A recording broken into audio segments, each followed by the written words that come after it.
Welcome to Full Scope, a podcast designed to analyze the games that we love, the headlines of music, and the movies that we can't forget. I'm your host, Wellington Burns. My counterpart, Savon Morris, Savon's Corner, aka Savon's Corner, is not here, but we got a guest. We got a fill-in guest. Micaiah Albert come in to clear up any of the finals disillusionment Oh for no, don't put me on that part. spot, Wellington.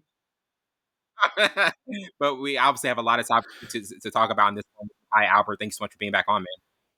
Absolutely. I am honored to fill in for the great Savon. Although I will be very remiss to not have him with us though. So we'll see how this episode Absolutely, goes. I'm definitely. afraid it's going to be a lot of agreement. We've talked about that and joked a lot, but we'll just Yeah. see how it plays out. So, but we miss you, Savon. Definitely, always, absolutely, and we're definitely going to do our finals preview. Get into some thoughts about Minnesota's future and some NFL topics to close it out. But to start off with the biggest key for the finals win for either the Celtics or the Mavericks.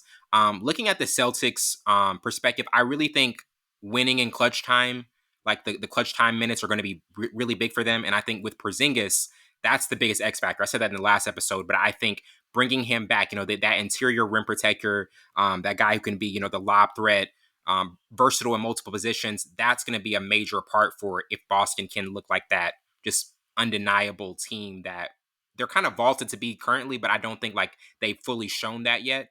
And with Dallas, they got to force Boston to make contested shots, almost like OKC. In that OKC series, they really like got into OKC's groove in a sense and just kind of like disrupted things. And I think if they can replicate that to a little bit, they're going to have a lot of success in this one. But to you, kind of like, what are your key factors for the Celtics and Mavericks? For the Celtics, it's definitely I think exploiting Luka defensively and trying to force that issue. I know that a lot of people try and do that, and he's gotten demonstrably, him and Kyrie even more so. But the two of Yeah, them together have gotten demonstrably better on defense. But I think we can still agree that Luka of the two is probably still the weaker defensively. Kyrie really has done a lot to really lock up on defense. But even if you still think, that might be a little fraudulent or whatever, so throw them both in if you want. But trying to hunt those matchups on offense. So I think X Factor Drew Holiday's got to be really good in this series on offense. Defensively, they've got to really stop what Dallas has been trying to do to other teams in terms of that pick and roll action of just doing it over and over again. And if it ain't broke, don't fix it. I think Savon said that in the last episode. So it'll be interesting to see if the Celtics can give them problems. They have the personnel to throw a few more bodies at Luka, but how Luka's playing right now, man. And I know you've been high on him. He's in rarefied air. He's one of three players that throughout his playoff run, I think I saw a stat that was averaging better than 28, at least 28, 8 and 8. And the other players were LeBron and Jokic.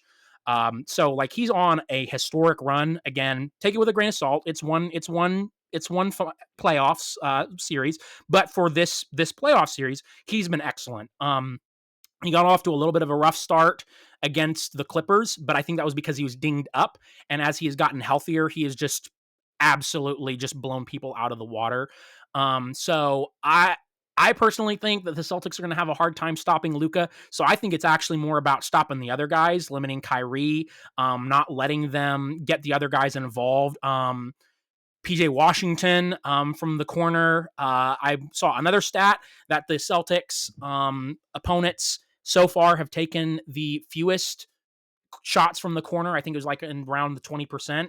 And this is a really niche stat, but it was interesting. While the Mavericks have taken the most of any team 3-point shots from the corner, not collectively as a team, rather, but PJ Washington and a couple of their other role players take they really like that corner spot. So that's going to be one of those micro things that's interesting to see how it plays out because the Celtics normally don't have a lot of people taking shots from the corner, but the Mavs do. Something really small, but it'll be interesting to see how it plays out for the Celtics on defense. So I think just trying to frustrate Luka, but also not allowing the other people. It's one of those things where I think it's what teams ended up doing with Minnesota. And go ahead, go off, go it's get your your 30, 40 points. The rest of your team ain't going to do anything. You can put everybody on your back and win the game. And he did a couple times, credit to him. But I think that's what Denver did on the games they were successful. They just said, Ant-Man, just do your thing. We're not going to let Cat. We're not going to let your other role players get successful. And the Denver series was just something completely different just because Minnesota just matched up so well. I think Minnesota, we can all agree, was built, and they traded Yeah, those pieces I feel as to though, yeah, build that Denver I feel as scene. though they were built. Yeah, I feel as though in that It's series they were built to beat and Denver, they and then went with up against the Western Mavs, and it's Finals, like you're not built to beat the oh, Mavs. it's a You privilege. were built to beat Denver. You are not built to deal with Luka. As great as Ant has been, he was not built to deal with Luka and with Kyrie. That's not And I and wanted the other to pieces, not say, just even just him, but the other yeah, players were not built to stop a guard like Luka. And Luka is just such a unique player because he's such a big body at what is traditionally, a smaller position traditionally in terms of, this large point guard. Very similar, and I'm not trying to compare him, but like similar to how LeBron is a mismatch in terms of being able to handle the ball, be very ball centric, and being that big body. So it's just like the traditional players that are guarding him have to switch off because you can't guard LeBron with your normal average size point guard. You got to put somebody bigger on him than that.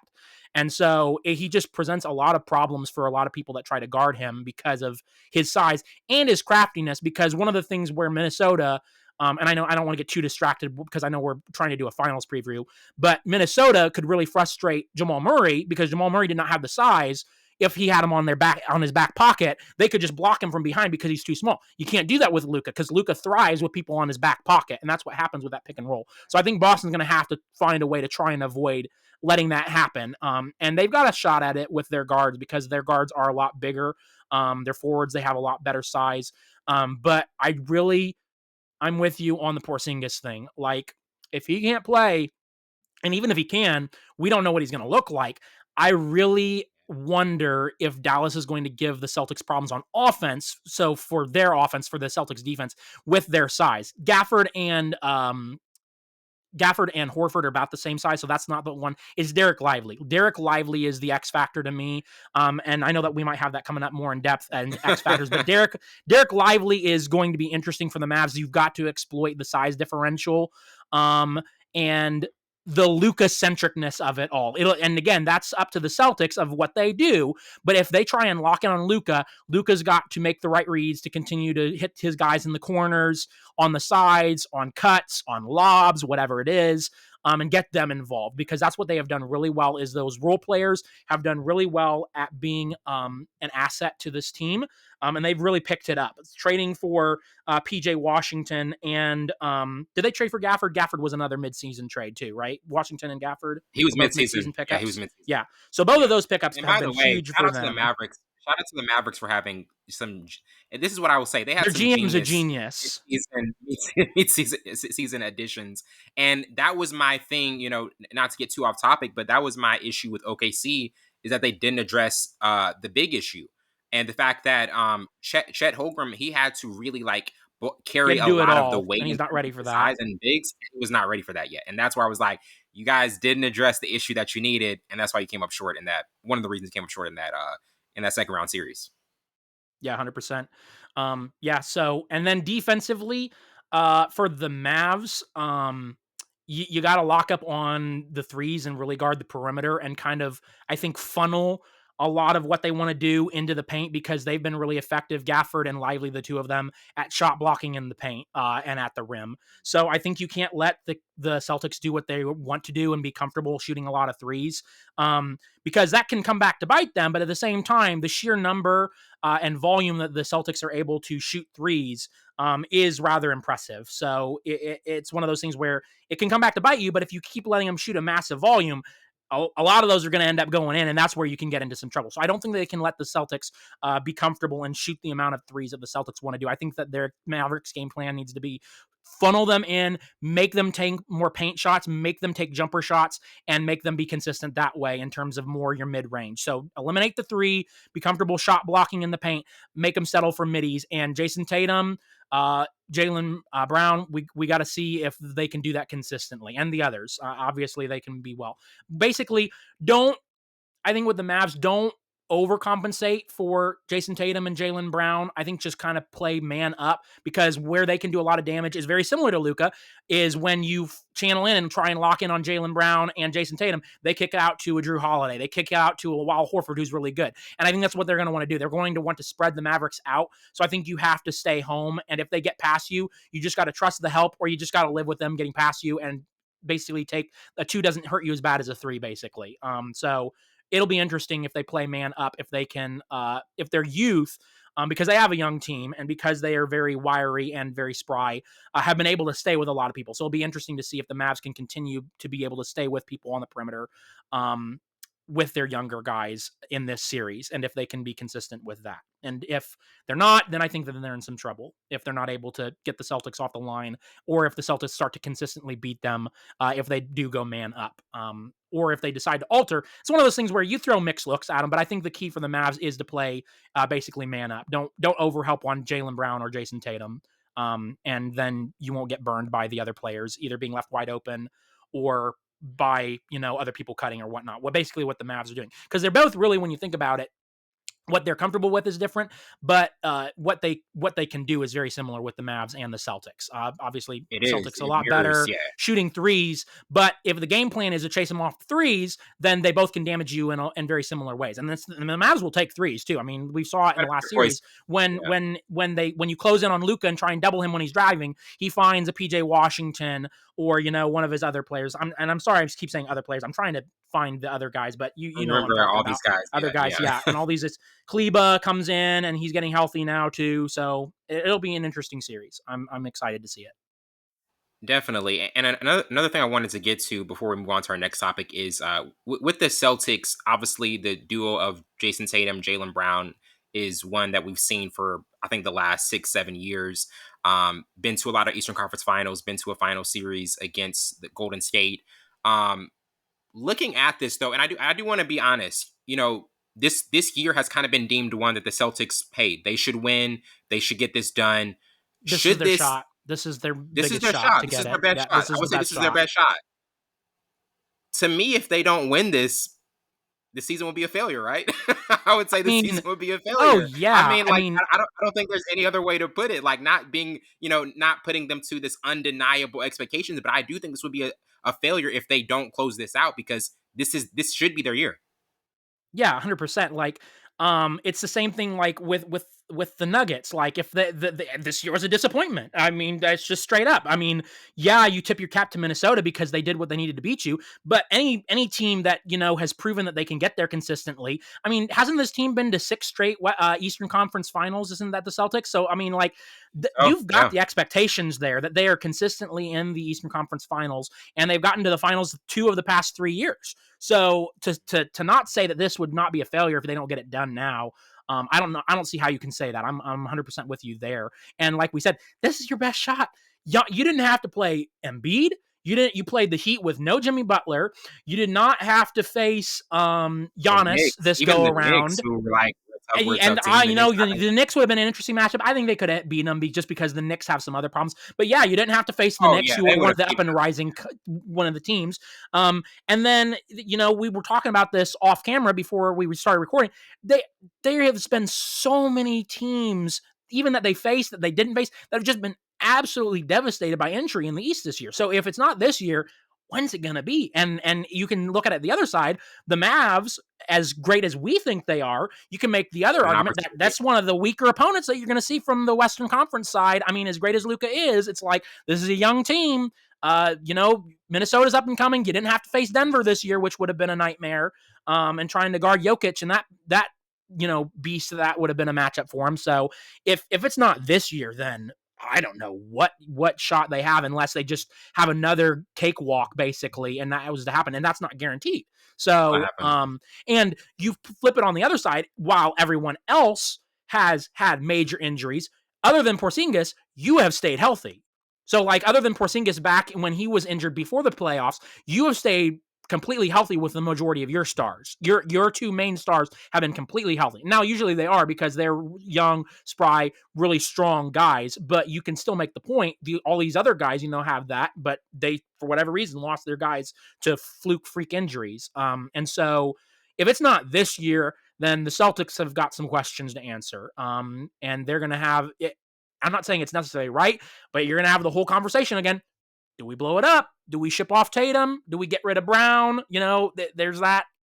You've got And I've been basically the highly team that impressed with you're Jalen Brown. I confident want to with. say this. So it's like, I've been highly impressed with Jalen Brown. He has been been super good this year. impressive, and he's been really good. He won the Eastern Conference Finals MVP for a reason. And I just wish I could see that same development from Jason Tatum. I wish I could. I Tatum's the haven't seen it question mark. in a lot of cases. And this is the series where he can shut all of his critics up. 100%. Like, the opportunity is right there. You can go off. You can win Finals MVP, and we don't say a word.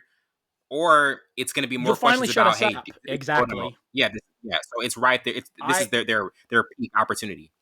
100%. I have said after the Warriors finals and the absolutely disappointing performance that he put up, it's one of those things where I'm not trying to be a hater, but until Jason Tatum, you show me that I'm wrong. Like, my opinion is going to remain unmoved on you. And until you basically come through in a finals and win it, and that's one of those things where if Jaylen Brown balls out and the rest of the team puts in the work and Jason Tatum looks good, I'm probably still going to have the same questions. Like, they can still win, and we can still have now it won't be as much because he'll finally have a chip. But if he struggles, then you're going to have the question marks of, are you the one, or is Jaylen Brown developing into the one? Like, who's the top dog here? And that's kind of been the question for the Celtics for a lot of things. And you got to believe that it's Jason Tatum, but it's like he keeps coming up short in these big moments. So you gotta shut up all the doubters, and I'm more than happy to be shut up with Jason Tatum. So, but he's got to do it first, and until he does, then I'm gonna remain stalwart and being like, you tend to run from the moment, dude, and I'm sorry, but you settle for things when you shouldn't, and you seem to dodge the limelight when the moment is biggest. And until you rectify that, then I'm gonna be a little skeptical at the least. I gotta ask you this, Micaiah, because I don't want everybody to think that we're always agreeing. Did you disagree with my take about Luka Kyrie being top 5 backcourt? Was that a crazy statement? I had and this is not me trying to dodge. I'm abstaining because I don't know enough about NBA. NBA is not my major sport. I'm too much of a recent addition to know NBA history. I'm staying away from that topic just because I don't want it to be disrespectful and recency bias because of what I've seen out of the modern NBA. And so there have been so many great past duos. I think you are a little premature. And I think this conversation a little premature just because they look great. The amount of 30-point games that they put up is crazy, but you've got to win a chip. So like you can't put them ahead of these other players that have already won a chip above them. So I got to see it before. They look good. They look good. This run. Isaiah Thomas showed cap it off with a chip. I think Savon said that he's still not convinced if they win it all. Even if they win a chip, then I think you got to definitely consider it because like. I get the of all time is a little bit like, you did it 1 year. I got to see some consistency. There is some factualness of that, but you got to give it becomes instantly a little bit more credible than at least if they win a chip after this year. Again, you want to see it again. If it's a one and done thing, then I'm kind of in the camp of you can't really say they're the best to ever do it because it's a 1 year thing. It's like, sure, but it was a flash in the pan. So I want to see it again, but I think there's a lot more credibility if they end up winning the finals to that idea of I think it's still not, they are, but I think we can say they've got the potential. It's there. It's one of those things where, we were all, I think, a little premature to Jamal Murray and Jokic and of, that run. I know you were big on that, but that was one of those things where I want to see it more. Again, I'm skeptical on Murray. He's hot when he's hot, but when he's cold, man, he is ice cold. And so I got to see more consistency out of that. So I definitely give it to people in the camp of I want to see consistency before I'm ready to elevate them in that air. So overall, I can't speak on the matter because I don't feel like I have enough knowledge and know-how. And I promise that's not me, folks, trying to dodge the question. I just honestly don't feel comfortable saying one way or the other because of where my knowledge is at. I don't want to be disrespectful, to the 60s, 70s, 80s, and 90s. I'm a kid that started watching very recently. I am, I started watching. I wasn't even Kobe. I'll be perfectly honest with people. And again, I don't want to ruin my credibility. Steph is what got me into. I think we're talking about him a little bit later with the topic on, his standing in modern NBA. So but we'll save that for that. Very interesting. Yeah, very interesting hot take. Yeah. And now some players be jealous, man. Jealousy. I'm just gonna say a lot Jealousy. of heard a lot of jealousy in that clip. Heard a lot of jealousy in that clip. But getting to kind of like the X factor in this series, another player that stands out for me is Derek White because he's gonna deliver super valuable defense. He's gonna have a lot of minutes defending Kyrie and Luka, and was ranked second in the regular season in blocks among guards. And I do think there are gonna be moments in this series where he's got to step up and guard the two best players, Kyrie and Luka, at some points. And I think what his defensive acumen is at certain parts of it. Not saying that he's going to be able to. I don't think anybody's going to be able to shut down Luka. We had this conversation a few days ago. No. I, That's Drew, an impossible and task. I'm not being dismissive. That's like I shutting promise down Jokic.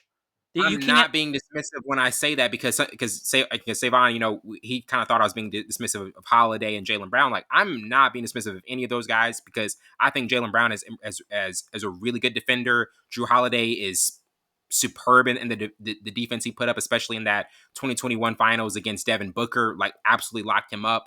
But I do think there are going to be parts in this where Derek White is going to have to show that defensive acumen that can at least offer some resistance against one of these guys. So to you, kind of who is your X factor in this series? One that's not getting mentioned as much.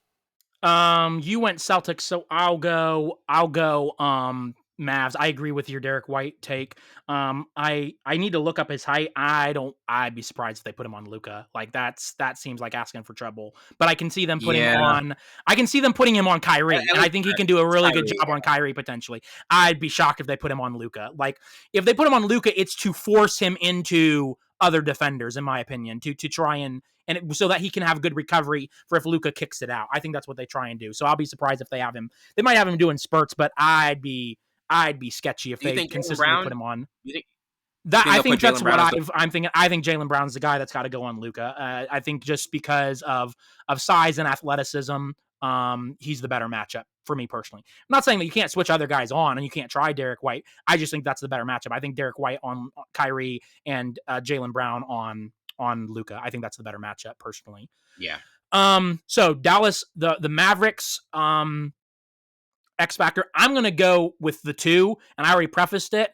And that's not to escape, but I'm going to say the Dallas Bigs. I'm going to say Gafford and Lively, more specifically Lively, because we also talked about this off camera. He legitimately might be the third best player on that team. Maybe not. Mm-hmm. Let me walk that back. Not best, but most important. Third most Yeah. important. Again, in terms of skill set, may not be quite there at best. He is very young, but in terms of important, like you saw the difference in the game that he didn't play against Minnesota. Like, and I know Minnesota still barely beat Dallas in that game, or no, they took him pretty handily actually. I think in the game that they won, right? Wasn't that it was like 120 something to 100? They won. I think they won pretty comfortably. For I can't Minnesota's remember off the win, top of my head. Yeah, Minnesota's one win. Either it way, went down to you the wire. see Yeah. he was out and they won that game. So I think you see how very important Derek Lively's youth and energy and size is for Dallas. Likewise, he's not got the size, and I don't think is the offensive firepower that Lively does, but Gafford is a force to be reckoned with at the rim. I think he's leading the playoffs right now in opponents' field goal percentage in the paint. He blocks a lot of shots. I didn't look up, actually, I should have looked up where he ranked with blocks total in the playoffs. I got to believe it's pretty high. I mean, it seemed like that Minnesota series, every other possession, he was blocking somebody's shot. It's crazy, the hops, for his size, but he's just a ferocious rim defender. So I think he's really important to see how it plays out. And so that's why I'm going to say collectively, the Dallas Bigs are the X factor in that group. Because if they play well, then I think Boston might be in trouble just because, again, that's all depends on Porzingis. If Porzingis can't go, even if he can, are the Celtics going to be able to put enough pressure on him? Are the Mavs going to be able to put enough pressure on him to force the issue? Because that's what Luka is lethal, is when you're focused in on him and then he can find somebody else, either a Lively. I swear, Lively gets everyone was ranting about it too. This man doesn't miss because all he does is dunk because Luka's everybody literally vortexing everyone in on defense. It's just like, Yes. there you go, little cherry blossom for you to throw down there. Here's a little lob, lob there, bounce pass, easy flush. All Derek Lively seems to be able to do is dunk. But hey, why does he need to do anything else when Luka's, just black hole everyone in when he's doing that? So that's going to be interesting to see if they can consistently perform and exploit their matchups when Luka is, drawing attention to himself and be able to play efficiently both two ways, on offense and on defense. That's where I'm going to go with the X factor for Dallas myself.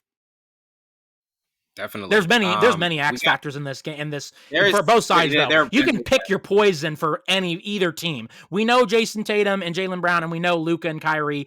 You can say anybody. You can say the Mavs shooting. I mentioned a little bit from the corner with PJ Washington and Derrick Jones Jr. That was the other one that I kept forgetting about. Derrick Jones Jr. You can say they're shooting from wherever. Like you mentioned, you can say Derek White, you can say Al Horford, you can say Porzingis and his ability to come back and play effectively. There's just like, pick your poison, basically. There's so many X factors, which is why I think it makes it a super exciting and intriguing series for us to go into and watch. What's your prediction? Prediction time, man. We No, gotta get well, the I think official you prediction. know from the way I've been leaning, but if you don't, I'm going Mavs, just because I just don't see how what you've seen out of Luka is just like Jokic-esque. I don't want to put him on that level, but it's just in terms of his ability to impact the game.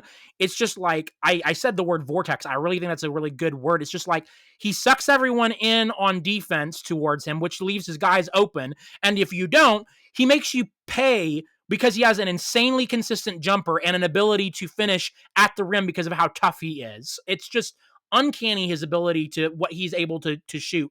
And even, I know it's not necessarily his game, he still has the ability to shoot 3 points. My parents don't care anything about the NBA. My dad was freaking out when he pulled up from, the half court line in that game against Minnesota and drained it. And he's like, my dad was like losing his mind. And it's like, yeah, Luka's got that ability. He can hit a half court shot and finish with contact and one at the rim. That's just the complete well-rounded nature of Luka and how he's able to do that. And the Celtics do too. But it's just one of those things where I trust Luka more. Like, again, is that wrong?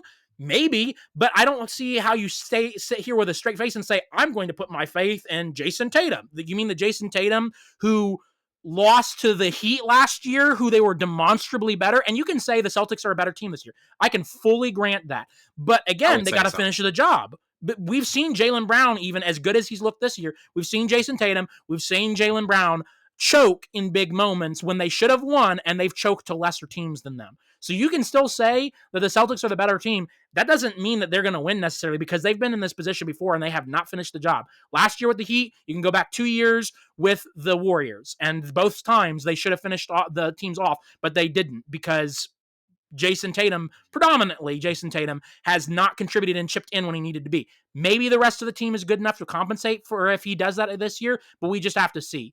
I just also don't think that the age part of it, because Tatum, I think Tatum and Brown around 26, 27. LeBron won his first title 27. Steph won his first title. Like, some people would say, like, you are older, like, the experience. But a year older? I mean, we're only a year removed from the Heat. Yeah, that's what I was saying. 1 year, or even 2. Like I said, they you can say that, but it's like they got to the finals against the Warriors. They looked better than the Warriors in the first 2 games, right? They went up 2-0 on the Warriors and then lost 4 straight. 2-1. 2-1. That's right. 2-1, and then it went to, and then they lost 2 to seal it, right? Or no, 3. Yes. 3 straight to seal it, right? 3 straight. Yeah. The Warriors won game 1, right? In their place, because the Warriors they didn't have home court, or did they? I can't remember that series the best. I can't remember who had home court. Either way, I know that Warriors won game 1, and everyone was like, I don't know, the Celtics look pretty good despite the Warriors winning. And then they win 2 straight, and then everyone's like, oh, the Celtics are going to get it done. And then they proceed to lose 3 straight to the Warriors. So it's just interesting. And I get that point, but like 2 years, 1 year ago. Yeah, that was such an interesting series, because like that was the time where people were like, Golden State's a little older, but this is Boston's time. Yep, it's Boston's time. Boston's time. We're saying that 2 years later. Right now, 2 years later, it's like, it's Boston's time. I don't know. Except that it's the other way around. Now it's not, they're older. Now it's they're young and not as experienced, I would say. It's the other side of the coin. The other thing why I would say I'm leaning Mavs is I just do not believe that the Celtics have faced anywhere close to the level of competition that they're going to see with the Mavs. Defensively, or offensively. Maybe not as much offensively because they have the Pacers were pretty darn good on offense, but again, they lost Halliburton. And despite that, they were in some close games without Halliburton. Let's not forget that the closeout game, they won by 2 points, okay, to a Halliburton-less Pacers team. So this Celtics team, and the Mavs have done it too, but both teams have this weird ability to kind of slack off when they should be getting the job done and really stepping on people's throats. Both have had instances. And so I just have more belief that the Mavs are going to actually seize the moment if the Celtics do that than the Celtics just being able to blow the Mavs out. I just don't think that's going to happen. And the Celtics like to play from a lead. They're nearly unbeatable when they're from a lead. But let's not forget that this Minnesota team thrives from behind. They've gotten the most 17-point comebacks of this playoff series, and basically they're very comfortable coming back in this playoff series. I think they're 6-3 in games when they've been down 17 or more points, and so they are very comfortable coming back from a deficit. So it's kind of one of those things where strength is going to meet strength. Are the Celtics going to secure it when they play from the lead, or are they going to let the Mavericks come back? And so it'll be interesting to see. I just don't think that they have seen the type of player that Luka is, and I think defensively they're going to. I think they're going to be frustrated by some of the youth, and I know it's youth, but the springiness and the athleticism that the Mavericks guards possess, both with the centers, Lively, Gafford, but also Jones Jr. and PJ Washington. These are young guys, yes, but with youth comes a lot of explosiveness and a lot of athleticism on defense. So it's going to be interesting to see, because I do think that the Celtics have the more experienced team.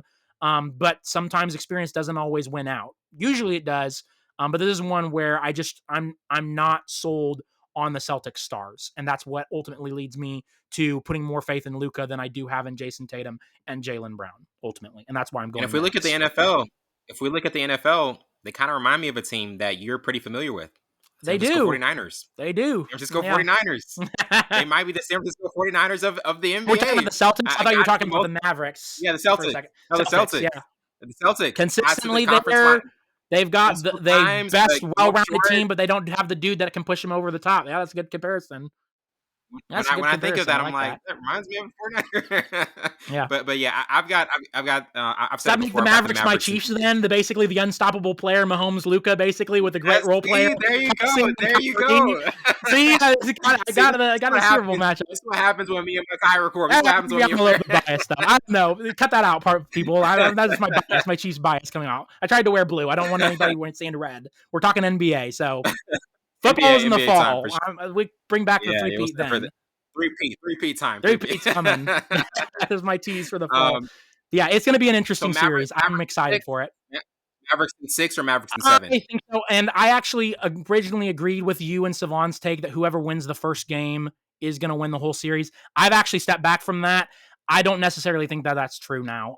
I think it's probably more likely that happens, but just going back with what I saw last year from the Celtics and in the finals 2 years ago, just if the Celtics win and look good in game one, I'm not going to necessarily count the Mavs out because the Mavs did the same thing with the, and I'm not trying to say that the Celtics are the Thunder, but they did the same thing with the Thunder. The Thunder looked really good, really impressive, and I think the Thunder went up 2 games on them, right? They went up 2 games on them, and I thought that the Thunder was going to pull it off. Maybe it was just 1, but either way, the Thunder won the first game, looked super impressive, and I initially thought, oh, shoot, Shea actually may get it done, and then once Luka got his, I was like, no, Luka's going to bring this thing back. Luka is Luka. And so I do think it will be better for whoever can. I mean, how can you not say in a 7-game series, whoever gets game 1, it's going to be better for them. But I don't necessarily, I'm not going to put as much as I originally was going to.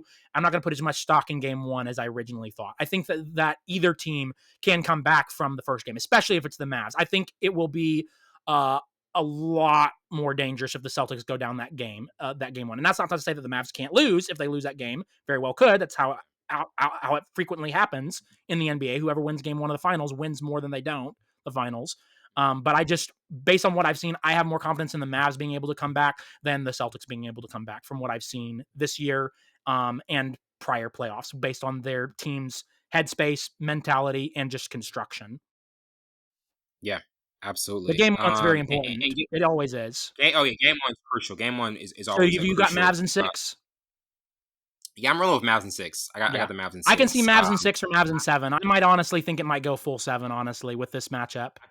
Yeah, I feel as though I feel this like makes this could more go sense to go. 7. Very sure. I feel like it kind of does, just with how well constructed these teams are and how kind of evenly matched they are in a sense. It kind of makes sense for a full 7 games, Exactly, full and series. I I think can see 6 or this is one of the 7. best. Yeah, this is one of the best series we're gonna I have in a I like will in be a shocked if either win in 4 or 5. Like I cannot that see would this being a stun me. sweep, and I don't think That it's a would gentleman's sweep either. I will be very if it is, then someone gets hurt. That's what I'm calling right now. I don't think if these teams are healthy that either one of them gets swept or a 5 game. I've got despite all that I've said, I've got too much respect for what the Celtics have done to believe that they're going to get swept or gentlemen swept, and I just don't believe that Luka and Kyrie and the Mavs, based on their current construction, are going to get swept or gentlemen swept. I think that they're too dynamic.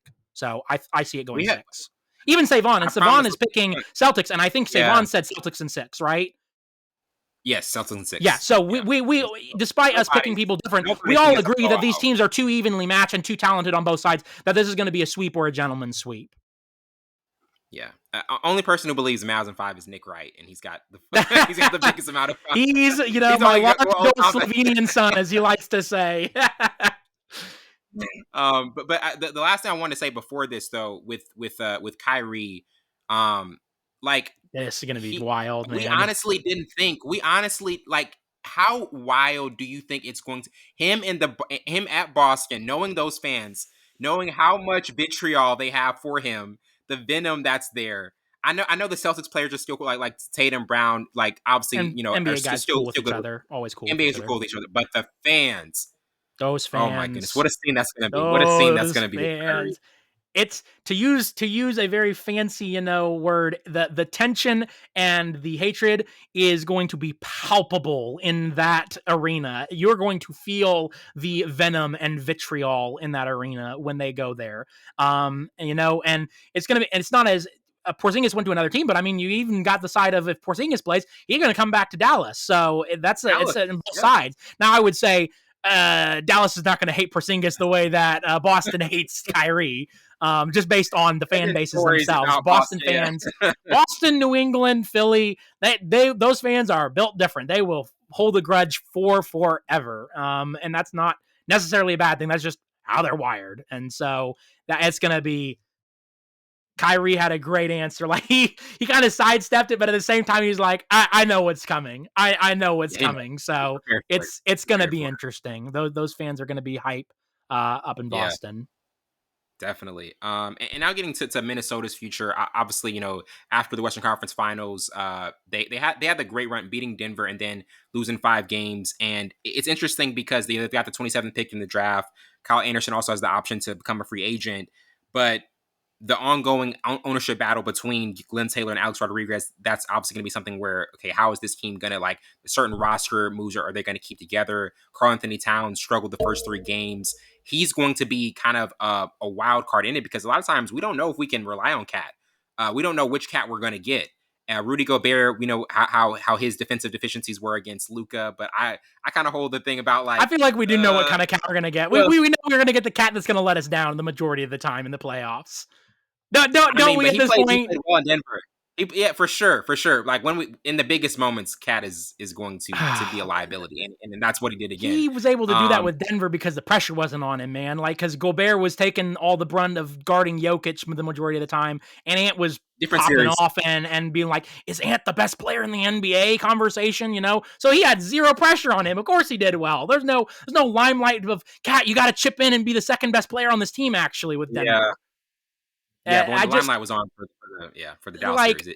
And I will not deny he did play well in that series, but I assume the question is basically, what do they do from here, right? Yeah. Okay. Yeah. I've heard a lot of people run it back. I don't see how you run this back. Like, I mean, at some point, like, you got to recognize that Cat's not the dude to help you get over the hump, at least in my opinion, and also Gobert. And despite Gobert playing decent, like, he is such an offensive liability. You can't. The man has bricks for hands. Like, I don't understand how you can be so good on defense. I mean, I kind of do, but like, he's so good on defense. He really is legit. Like, he gets so much hate, and it's like, he's defensive player of the year for good reason. Like, let's not hate on that. Like, I know people like to, but like he's a perfectly good defensive player. 4 times. It's just Yeah, 4 times. in the playoffs, you have to be a two-way player. You cannot be an offensive liability or a defensive liability. You get cooked usually when that happens, unless your team is just able to completely hide you away and you just basically limp along with you on defense getting hidden away. Hate to break it to you, when you're the dude responsible for guarding the paint, you can't get hidden away on offense. And that's the other thing too. It's harder to hide someone on offense than it is on defense. You can hide someone defensively with scheme and things. If you're not, you're playing basically with a hand tied behind your back on offense. If you're an offensive liability in the NBA, that's just my opinion. Maybe that's wrong, but there'd be so many times where they tried to bounce it to him, lob, and he wasn't ready or whatever. And it's just like, dude, you can't do this. Like, Ant makes some nasty drives and blows by people, and he's going to give it to you, and you just can't handle it cleanly because you just forever have not been able to do that for whatever reason. So it's one of those things where, is anyone going to trade for either of those players? I don't know. I heard something today where it's like, if you trade Cat away because of how big his deal is, you might also have to give up draft capital to trade him away just for what you're going to get back. But like, I see both sides of it. Like, if they run it back, it's going to make sense just because of the position that they're stuck in. But like, at the same time, I'm convinced with where Cat is, he ain't the second best player on a championship team. Sorry, that's just the way it is. Maybe he could be the third best and contribute that way. He is not capable of being the second best player on a championship contending team. So they've got to do something to get Ant help, because they do not want Ant to leave that generational of a talent.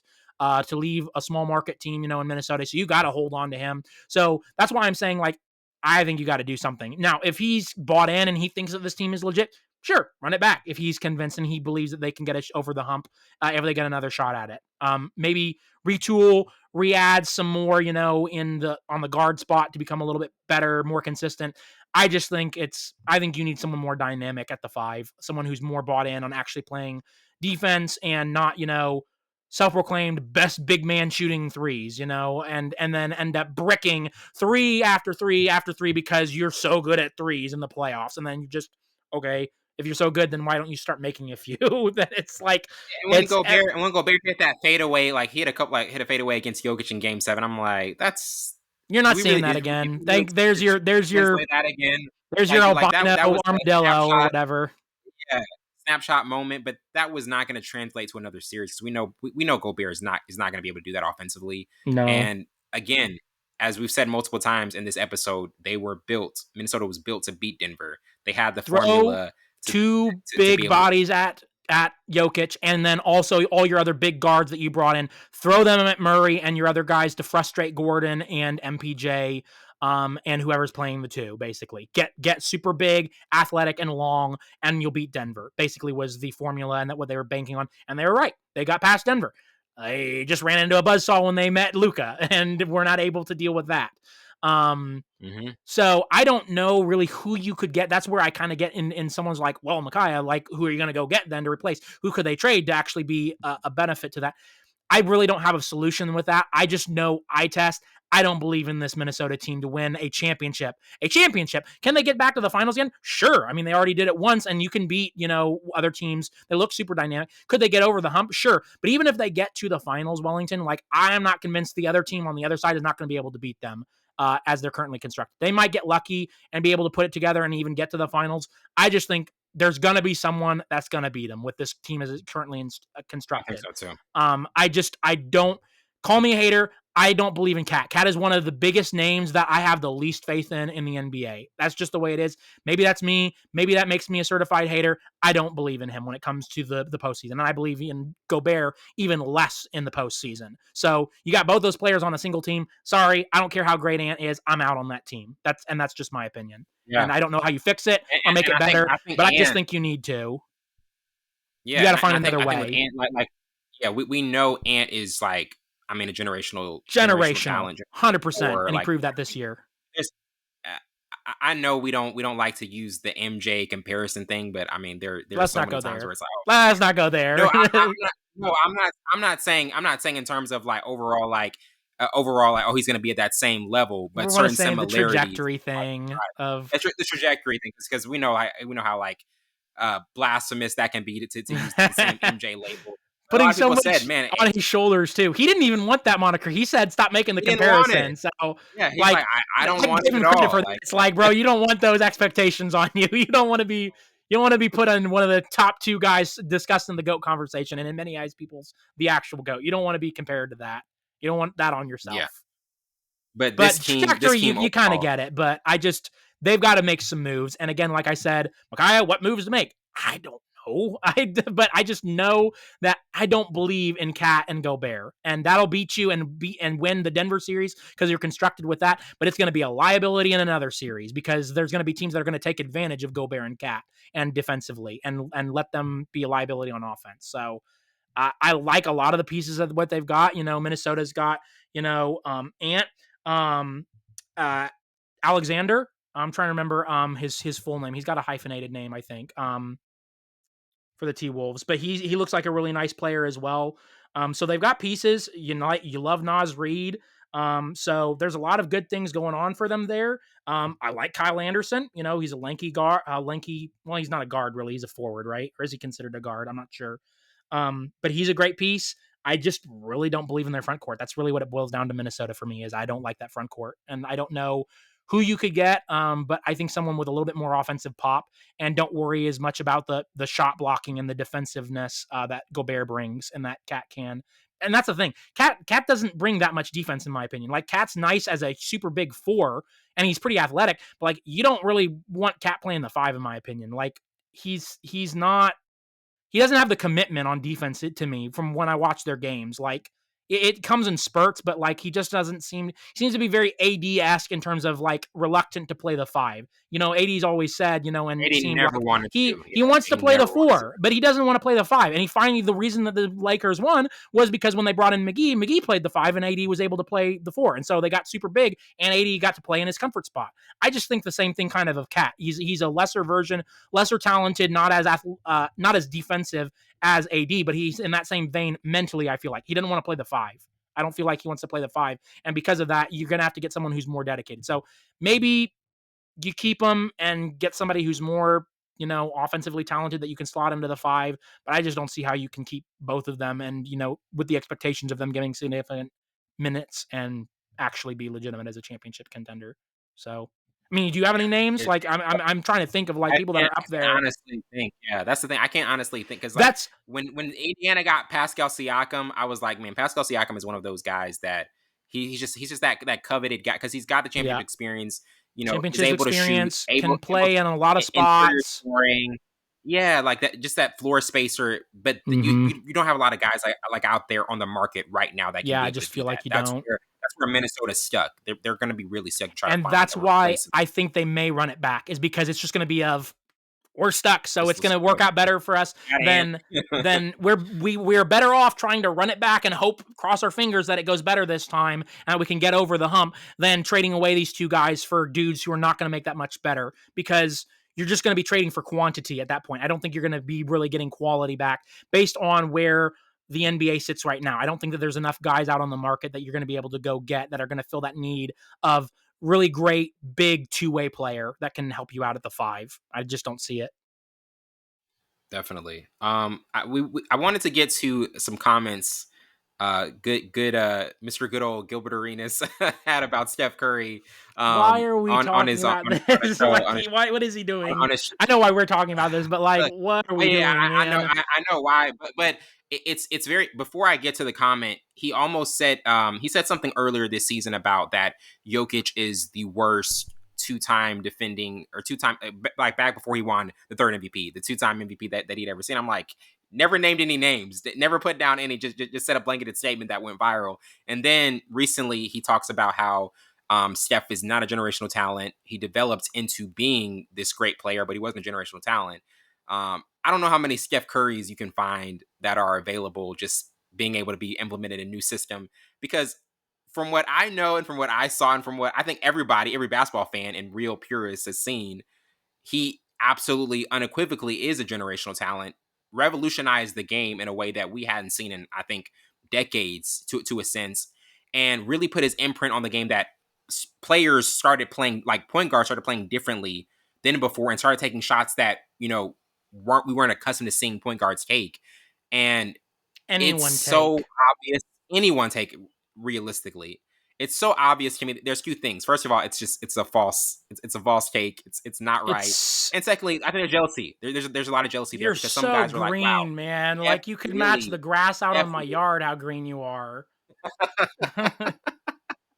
It's so green, Go man, because stand it's out there. like You'll I think blend in there's with some the former players. trees. You're so tall. You might as well. Like, You dude, know, like there's how another person who I think would when like back when the Cavs and Warriors played almost every year.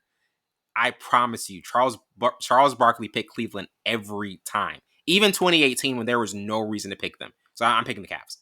I definitely, without a doubt, think there was jealousy in it, and I think with this one, it's like you can't say you anything mean other than Chuck it's was jealousy. jealous? No, I think Chuck didn't like the way that the Warriors played. He didn't like the finesse. Oh, they shoot Oh, threes. the They're not finesse. aggressive. Okay, so because Yeah, these old they're guys not from the exactly. boy He's Pistons, like, oh, clobber you in the paint he era, and they started said playing more finesse and changing the game. yeah, Okay, he's like that's okay. he said that that jump shooting team, that's not going to work out. That may work for 1 year, but it worked multiple years. So It's the the reason it Warriors and works to this day especially because they Steph, changed. Steph changed the game, and that's why Arenas has got such a bald faced, crazy take. Like how do you say he did not change the game? There are okay, so just to give a little information, I teach PE. It's not the only thing I teach, but I do teach a PE class. You want to know why I've got eighth graders chucking up half court wild shots? It's because of that guy Steph Curry because he's undersized for an NBA player. Okay, and he's always listed at 6'3". Is he 6'3", Wellington? There ain't no way Steph Curry is 6'3". Like the way he's one of those things where he probably is, but it's just like he doesn't look 6'3". Every time you see him on the screen, that dude does not look 6'3", and he could very well be. But you've always got that saying of like he looks super small. So is he really 6'3"? Probably, but he just doesn't look like he does on your screen.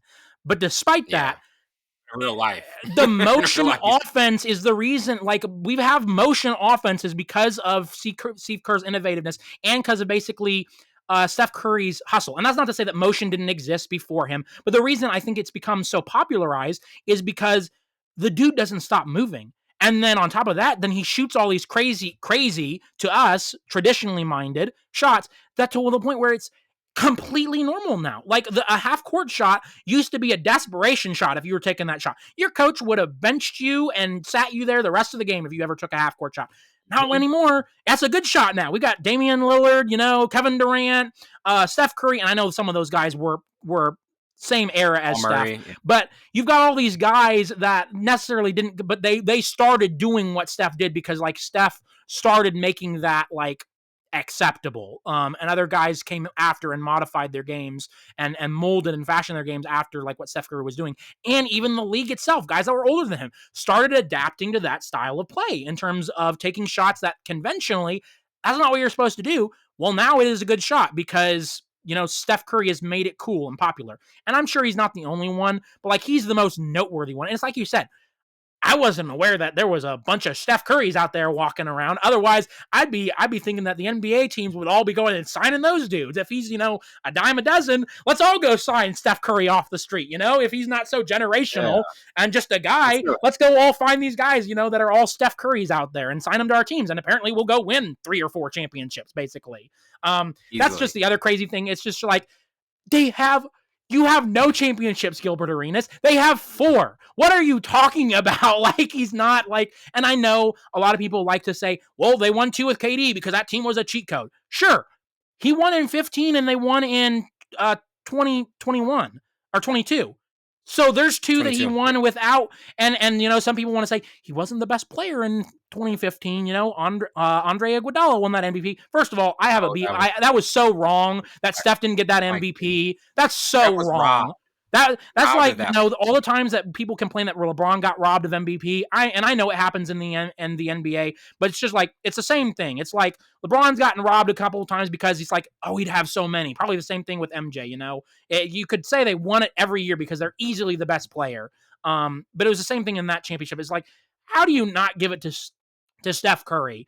Like, sure, Andre Iguodala did a great job guarding LeBron and hitting his spot up threes. That's not Let's be what real won the here. final. Who got him there and who won this? It wasn't Andre Iguodala. Like, anyways, despite all that, they went and won and beat the Celtics. So now you can't. Now you have to shut up because he went and won as easily the best player on that team. Like, no question. Clay did what he needed to do, but was a shell of himself ever since he tore that Achilles or the ACL. Durant was the Achilles. Clay blew the ACL. Was his knee. Okay.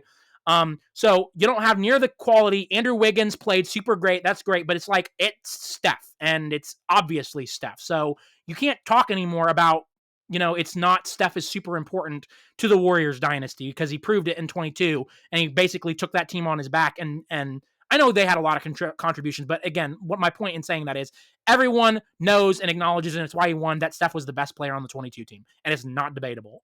Whereas the other ones, Durant, Steph, Steph just didn't have to step up in those moments because they had Durant. It was like, it's one of those things where it's like, but Steph is the one who, even in that instance, took the step back from being the superstar so that Durant could be welcomed in initially and feel comfortable in Golden State. Let's not undersell that. So not only is he a talent on MVP, a back-to-back MVP literally was like unanimous one of those times. I am willing He's like, to let I'm okay inviting this other top 5 player and basically, here you go, buddy. How many guys would have done that? We don't see that in pro sports, Wellington. There may be 2 other guys that might not have that big of an ego, but it's like, to be that good and not have an ego, at least not enough of an ego to where you're like, sure, Kevin Durant, come join me in Golden State. We'll win more chips and you can be the lead guy and be the star. Even though he's not, that's the thing, is Durant was the scorer and a focal point on the offense, but he was not the lead guy. That's the thing that, like, I love with that thing. It's like, no one honestly sees those teams and it's like,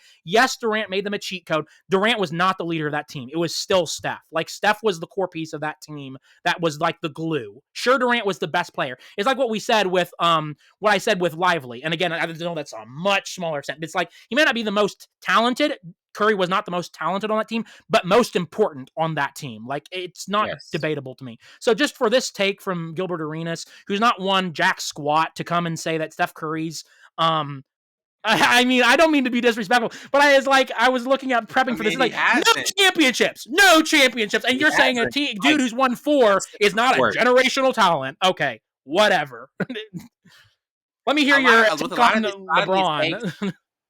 Yeah, exactly. With a lot of these takes, it's also just jealousy. Everyone's so jealous of Steph because he broke the mold, and that's what I just hate. It's like it's and I'm not going to go there. I was going to make another example, but that's going to get us into the weeds with another topic. So I'm not going to. But you just see this in society, just this jealousy of, because someone's different, because they're breaking the mold, then suddenly, oh, well, they're not as good as you think they are because you're just jealous. Like, I'm sorry that you weren't as great of a player, and this undersized player changed the game, but he did. And it's the reason that we got college kids, high school kids taking baloney shots because of Steph Curry, and it's acceptable now because Steph Curry again made it acceptable of taking before we go shots. To break. I don't know if you had any thoughts on it, but before we go to break though, it is kind of inescapable to not talk about the Caitlin. Oh, don't! He knew where my He knew where my I'm sorry you were going. I'm sorry. I don't want to open this can of worms, Wellington. I'm sorry. Go ahead. At least I had to slightly address it because in the last day, and last like few days, we have seen an uptick of, obviously with the WNBA and her kind of getting targeted for fouls, and a lot of other players being jealous of her. And then Charles Barkley was saying, they shouldn't be hating her. They should be thanking her, I think he said. Back on the map, giving it a lot more eyeballs, honestly, because the WNBA hasn't been talked about this much. And then we have situations with breaking Angel Reese, records for arena sales and viewership. And her game, I think the other night, was the 4th most viewed WNBA game ever, I think. And it was a regular season game. And it's like, what are we talking about? Go ahead and finish your question, and then I'll respond. I'm sorry. But to me, she has put in the WNBA back on the map. She shouldn't be getting this hate that she's getting, because honestly, she's doing so much for the sport. And I kind of have a problem when people are just dismissive and saying, it's just a certain reason why she's getting that limelight.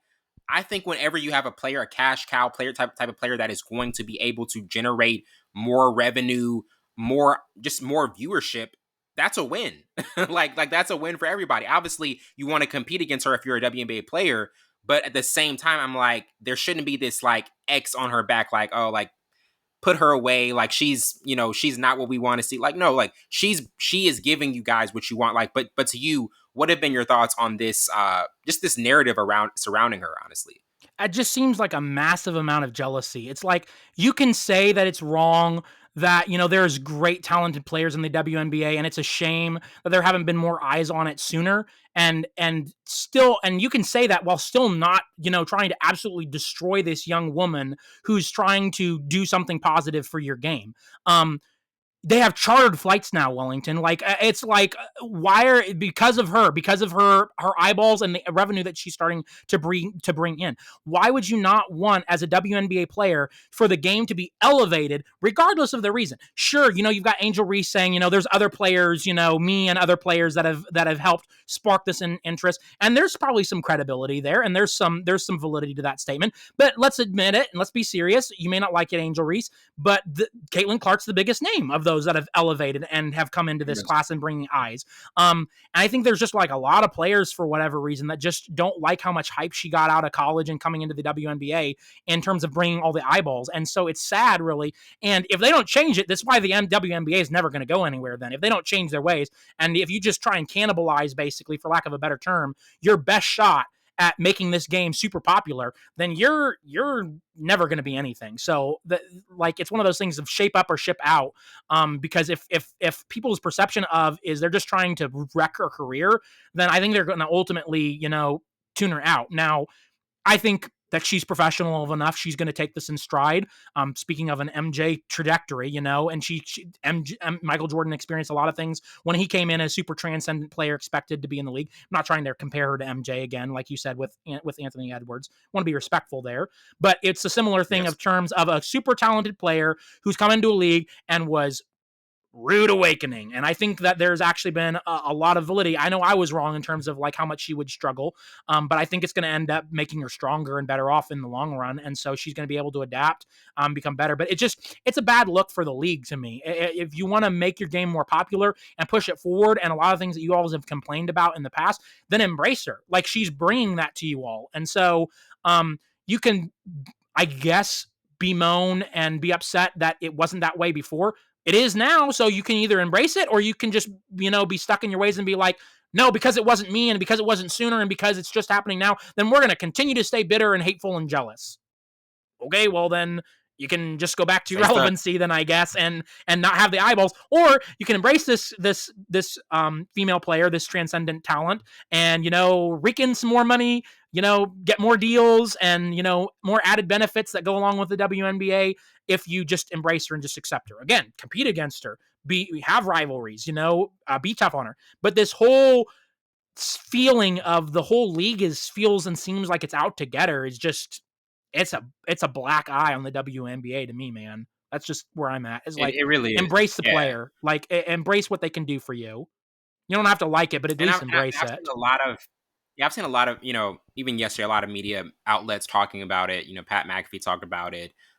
Stephen A. Smith, Monica McNutt, obviously they had a viral moment going. But I do think like this is why we're talking about it now, because of Caitlin Clark. A couple of years ago, I'm going to be honest, we weren't talking about the WNBA as much. Because, I didn't know anyone outside of maybe Sue Bird in the WNBA. That's what I'm saying. A couple years ago. There wasn't and that now I'm paying more attention. Exactly. I mean, even for the tournament, I watched the tournament this year. Yeah, hadn't done that in a while, honestly. Because I don't know of many people that outside of the last 2 years have been watching the women's college basketball tournament, and I guarantee you, I'm with you. I was tuning in. I was late to the party, but I was tuning into the Final Four and the championship last year, and I was watching a heck of a lot more of it this year of the WNBA tournament, and that's something I've never done before. Mm-hmm. So, yeah, definitely. So I think that someone who's a mover and shaker in the women's game, I feel like you should embrace and herald that player rather than trying to beat her down and be jealous and upset that wasn't you. That's just jealousy. You're just a shade of green when you're upset that it wasn't you and it was somebody else. Definitely. And you can, as a human being and as a person, you can be disappointed, that it wasn't you. Sure, we Oh, for all sure. want to be the Yeah, big name. we We all all want have to be that. the person Yeah, that brings recognition to the game. But at the same time, it wasn't. So you can either move forward and accept it, or or you can be cannibalism. jealous. And that's where it seems like a lot of WNBA players are right now, is they're choosing to be jealous rather than grateful and acceptable. And I think that's, and I won't deny, it's hard to be grateful for someone else's success being better for you sometimes. But that's the Yes, whole war on jealousy. So it's, are you going to be jealous, or are you going to accept that there's good things that are going to come from this and move forward? I think it should be the latter. absolutely. Yeah. We're gonna take a quick break and we'll be right back.